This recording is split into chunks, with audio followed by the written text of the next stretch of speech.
Hey, RDDC. Man, okay. I've been trying to figure out how to start this for 3 days. I wrote it down twice and threw it away twice. Because every time I tried to write it, I was still trying to manage how it came across. Still trying to control what you think of me before you hear what I did. And I'm done with that. What this platform has built, what Story to Blessings is doing, it doesn't ask you to manage anything. It just asks you to tell the truth. So that is what I'm going to do. My name is Marcus. I'm 33 years old, and I need you to understand something before I say another word. I'm not one of those stories where the circumstances explain everything away. I made choices, real choices, with real consequences for real people who didn't deserve what I brought to them. And I'm going to tell you about those choices, all of them. Because the only version of this story worth telling is the one where I don't leave anything out. I grew up on Hargrove Avenue, specifically the 2400 block. I want you to have that address because this story lives on that block and it always will. Red brick buildings, fire escapes with plants on them in the summer, a corner store run by a man named Mr. Cho who gave credit to everybody and kept a baseball bat behind the counter. My mother worked at the school district. My father was there until I was 11, and then he wasn't. Not dramatically. He and my mother split. He moved to the west side, and the visits got further apart until they stopped. I want to be fair to him and say he wasn't a monster. He was just a man who didn't know how to stay. And I want to be honest with myself and say that watching him go taught me something I carried for 20 years without understanding what it was. It taught me that men leave. That the real ones, the ones with authority, the ones worth respecting, they don't sit in apartments with women and children navigating the ordinary business of being a family. They move. They control. They don't answer to anybody. That is what I was taught without a single word being said about it. And I went looking for men who move like that the moment I was old enough to go looking. I was 12 the first time I ran something for Dre. Dre was 26. He ran the east end of Hargrove with a calm that I had never seen on a person. He didn't raise his voice. He didn't have to. When Dre spoke, people adjusted. When Dre looked at you a certain way, you felt it in your chest. And he took an interest in me. Not a kind interest. I understand that now. But at 12, it felt like being chosen. He said, "Little man, I need you to take this to the building on Clement, 3rd floor, not twice. Give it to whoever answers. Come right back. Don't stop. Don't talk to anybody. Don't look around. You understand?" I said, "Yes, sir. Yes, sir," like he was my teacher or my coach. And I walked to that building on Clement with a package in my jacket and knocked twice on the 3rd floor door and handed it to a man whose face I never saw clearly and walked back and gave Dre the envelope the man had handed me in return. Dre opened it, counted, nodded, said, "Good, you did good." And he put $20 in my hand. $20 for 10 minutes of walking. And I felt something I had not felt since my father lived in our apartment. I felt like I had done something right, like I had value in a system that noticed it. I went back the next day and asked if he needed anything else. Of course he did. He always needed something else. I am going to tell you about the night I crossed the line that I have never fully crossed back over. I was 17. I had been running for Dre for 5 years at this point. I was not a runner anymore. I was trusted, which meant I knew more, which meant what I was asked to do had more weight. There was a man on the south end of the neighborhood who had been stealing. Not small, significant. And Dre pulled me aside one night outside the corner store and he said, "Marcus, I need you to go with Tone tonight. I need you to send a message. I need that man to understand what happens when you take from us." I want you to hear me when I say that I knew exactly what that meant. I was 17 years old, and I knew exactly what I was being asked to be part of. And I said, okay. I said it fast. Not because I wasn't scared. I was scared. But fear and loyalty were the same feeling in that world, and I had been trained for 5 years to respond to both of them the same way. I went with Tone that night. We found the man outside his building. And what happened in the next 4 minutes, I am going to carry for the rest of my life. The man survived. I want to say that. He survived. But there are things you do to another person's body that you cannot take back. And there are things you do to your own soul that change the architecture of it permanently. I walked home that night with blood on my shoe from where I had stepped in it by accident. And I sat on the edge of my bed at 2 a.m. and I looked at that shoe for a long time. And I did not cry. And that scared me more than anything else that had happened that night. I should have cried. Something that does not cry when it should have has already started becoming something else. The arrest happened when I was 22. I had been in it for 10 years by then. 10 years of running and carrying and witnessing and participating. I had my own people, my own corner, my own version of the calm that Dre had shown me at 12. And I thought I was untouchable. Not because I was stupid, because nobody had touched me yet. And after enough time passes without consequences, you start to believe consequences are for other people. I was sitting in a car outside a building on a Thursday evening. Ordinary Thursday. Nothing notable. And I looked in my rearview mirror and saw the lights, blue and white, coming up fast. And I sat completely still, like an animal that understands that the moment of running has already passed. They had been building it for 14 months. I found that out later. 14 months of watching and documenting and building a case while I was living my life like it was permanent. They pulled me out of that car and put my face on the hood and clicked the cuffs on with the sound that I still hear sometimes in the middle of the night. Just that sound. Click. And the specific coldness of the metal. And the smell of the hood of the car against my face. And a voice saying, "Marcus Jerome Williams, you are under arrest." And somewhere in the distance, a woman screaming my name, my mother. She had been coming out of the corner store, grocery bags in both hands. She dropped them. I could hear the bags hit the pavement.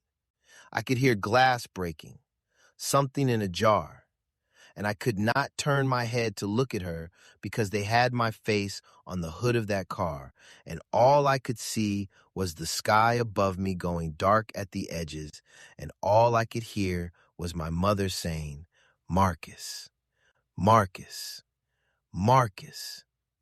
Like if she said it enough times, it would undo what was happening. I am not going to tell you prison made me better. That is a clean narrative, and this is not a clean story. Prison was violent and dehumanizing, and there are things that happen inside that I am not going to describe because some things don't need to be carried outside the walls they happened in.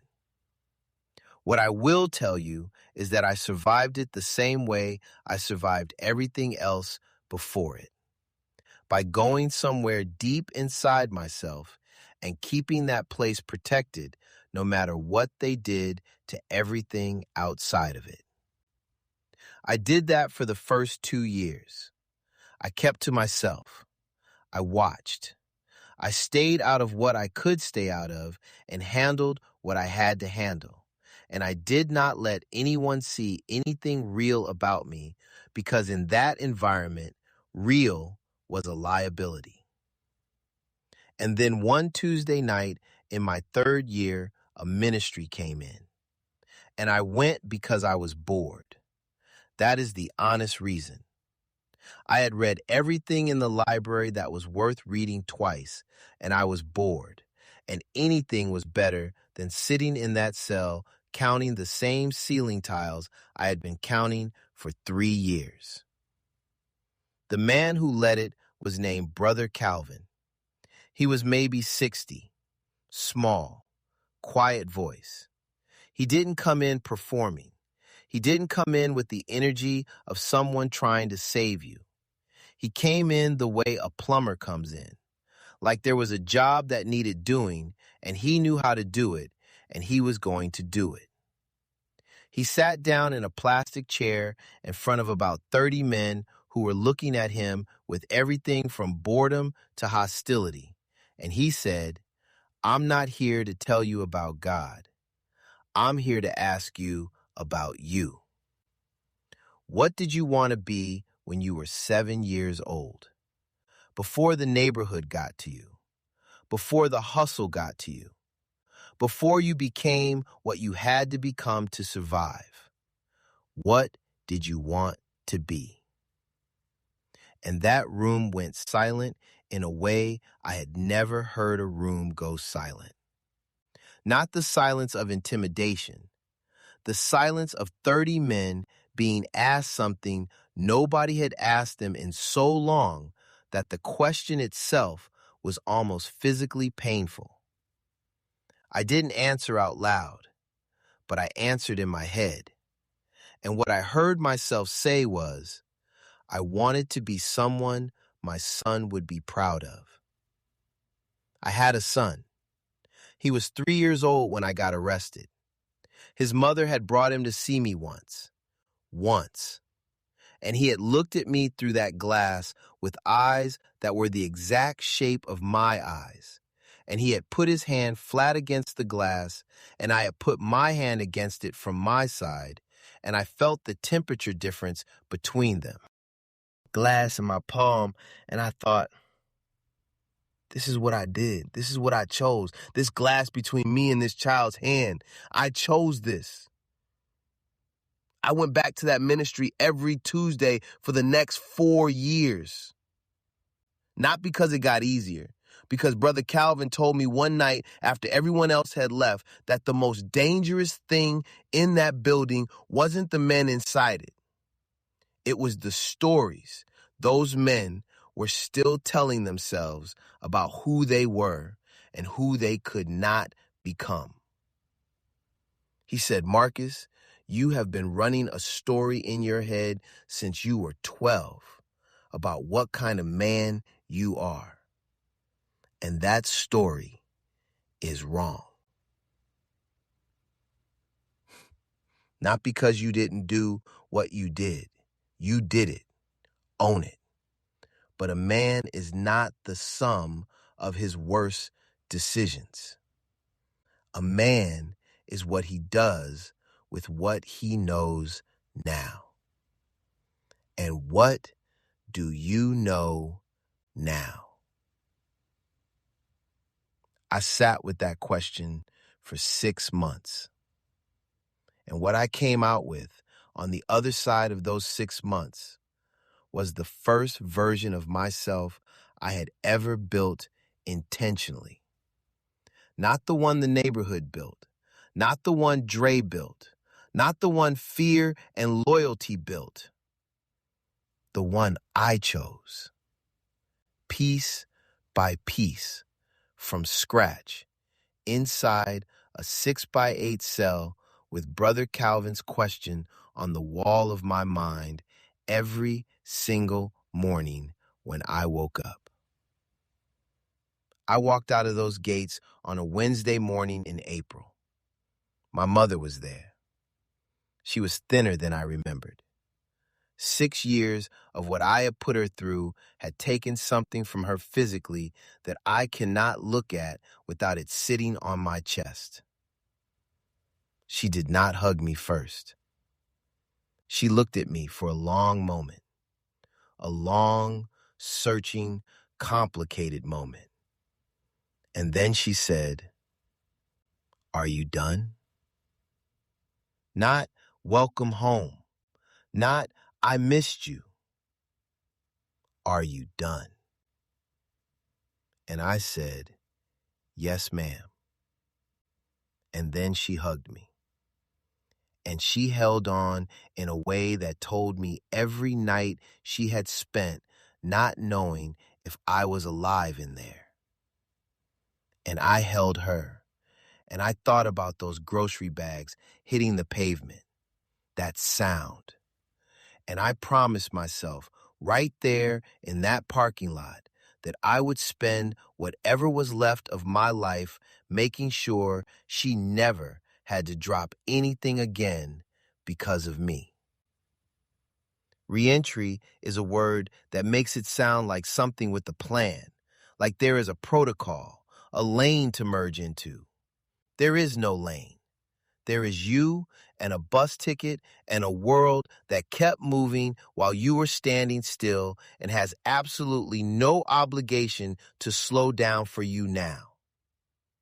I applied for 22 jobs in the first 3 months. 22.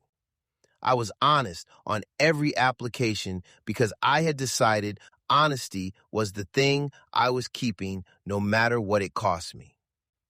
17 of them never responded.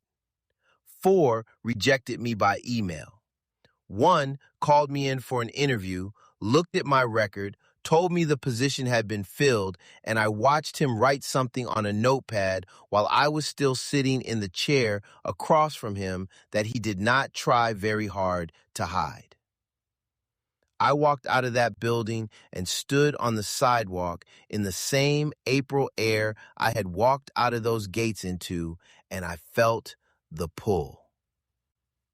I need you to understand what the pull feels like, because if you have never been in it, you might not understand how a man who had genuinely changed could feel it.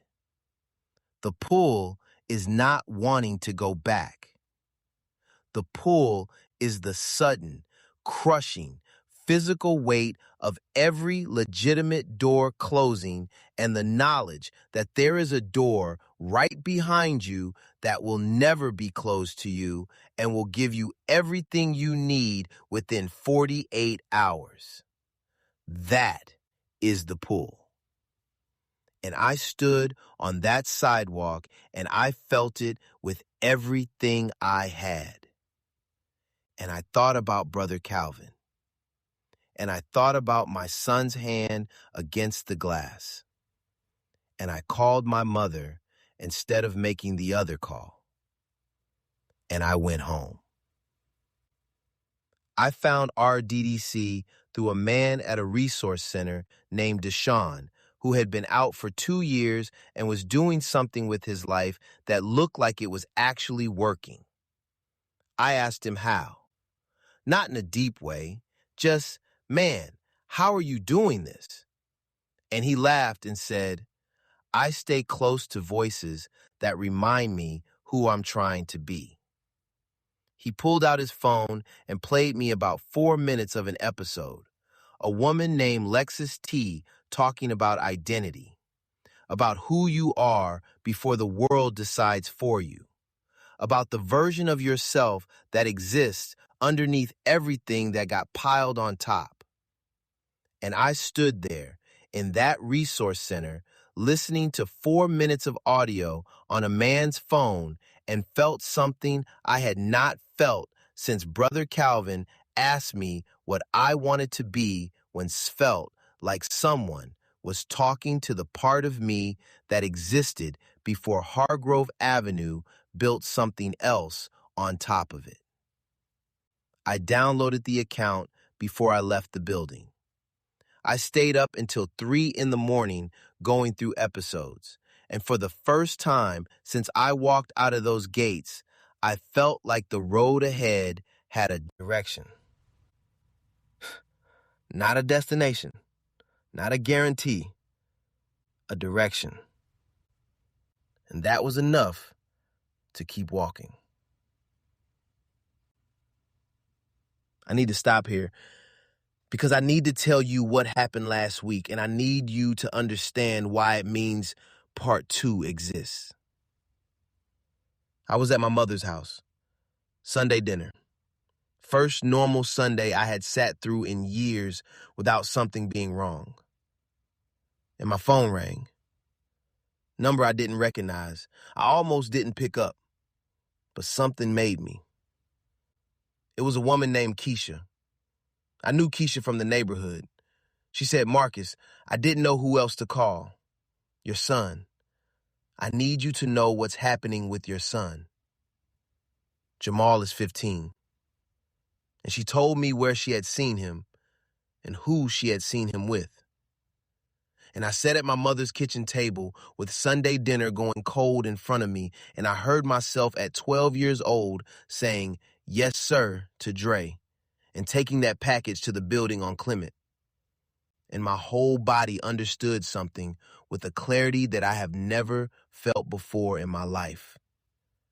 This is the real reason I survived everything I survived.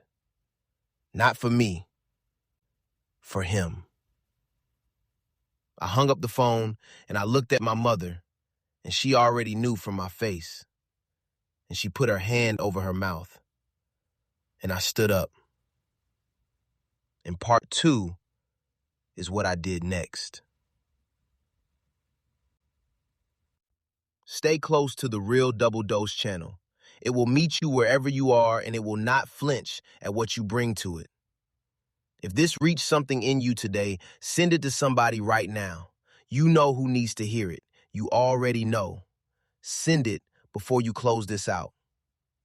And if you have a story in you that's been waiting for somewhere real to land, Story 2 Blessings is that place. Not the cleaned up version, the real one. The world was formed by a word, and yours is one somebody out there is waiting to hear.